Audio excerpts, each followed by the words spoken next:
So next question would be, how do I make my portfolio stand out from other designers? Okay, so there are few simple answers for this one. I love this question because actually most of you guys thinking that standing out from the current market is difficult. Let me break it down for you. It's not. And the reason why it's not difficult, because most of the designers are not designers who are on the market. And I know probably it's going to applying for some of you, and I don't want to hurt anyone. I'm just saying facts which I can see on the market, and I'm saying it all based on the fact that I'm looking at a lot of guys' portfolio of yours, and I'm coaching other designers at the moment of where we wanna get them hired. So everything which I'm saying coming from experience and good heart, okay? But the reason why I'm saying all of these things, because most designers are not good enough designers in general. Most designers do not understand the basics of designing, nor user experience, nor user interface designing, especially not basically like how it's done in reality. That's one thing. And the second one is that, as I said many times, like the most important part of your portfolio is how your UI design, basically just the level of design qualities of yours are.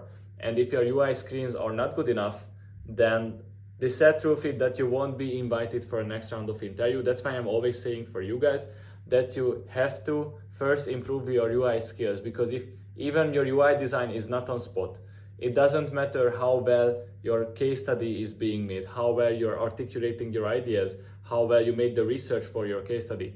If you are not having good UI designs in general in the first place, no one's going to look at your rest of the work anyways. Because as I said many times again, recruiters are the first gatekeepers in between you and the next interview which you're going to land. Recruiters don't tend to be really good designers because that's not their job, right? But still, they are the ones who are going to see your designs for the first time, and they only going to judge you based on your current design which you have in your portfolio. So that's why standing out is just meaning that you would be like a better UI designer in general. And then the other part is to like actually writing a good portfolio copy. That would be the other one. And the second would be, or third rather, that you actually understand like product cycle, product development, and product strategy, which I think requires a little bit of actual experience, at least a few years, and reading some books on the topic, because this is also something which most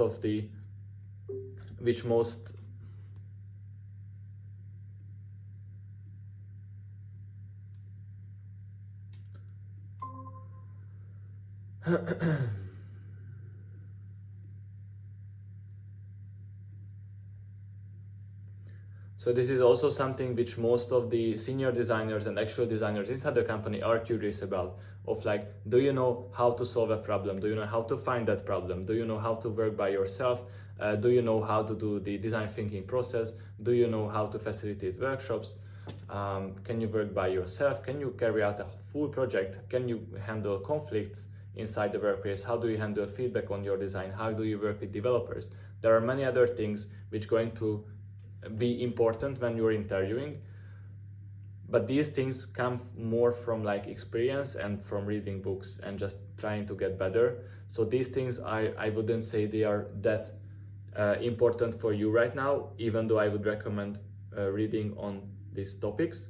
On the other hand, I would rather say just focusing on like improving your UI skills, because I can promise you this is going to take you much further, rather than just improving your copy and your research skills, stuff like this. Rather focus on the UI part, UI segment, and then what you can do is like focusing on the actual copy, making sure that every link is good, making sure that your website is working well, making sure your CV is good, your LinkedIn is optimized.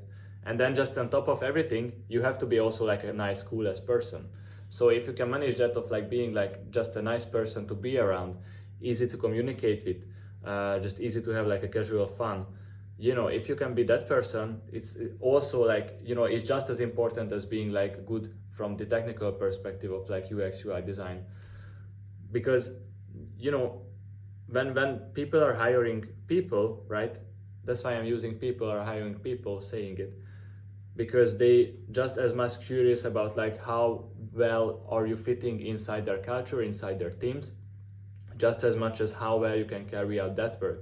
It's also as important. So just trying to become just a better person in general, like better at conversations, better asking questions, better at having small talks with one another.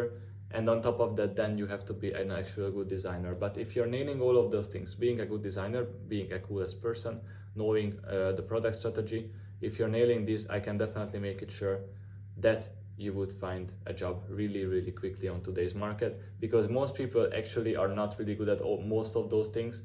And when you guys are saying that the market is really competitive, this is what always comes to my mind, that most people just finished a 2 months long online course, or like a 6 month long part-time bootcamp where they barely learned anything. And I don't want to shame on those courses, but in most cases, what I see on the market from people who are finishing these courses and bootcamps, that they are coming out with really limited amount of knowledge, with really limited amount of actual practicing time, and they think that because they finished a 3 months online course, they already UX UI designers. Meanwhile, it's much more than that, just finishing a course. So yeah, the market is not as competitive. The level of skill, I mean, there are a lot of people on the market, but in general, the skill level is not really being there. So it's not that hard to be standing out today, I think, if you're practicing it and being humble and trying to communicate better during interviews.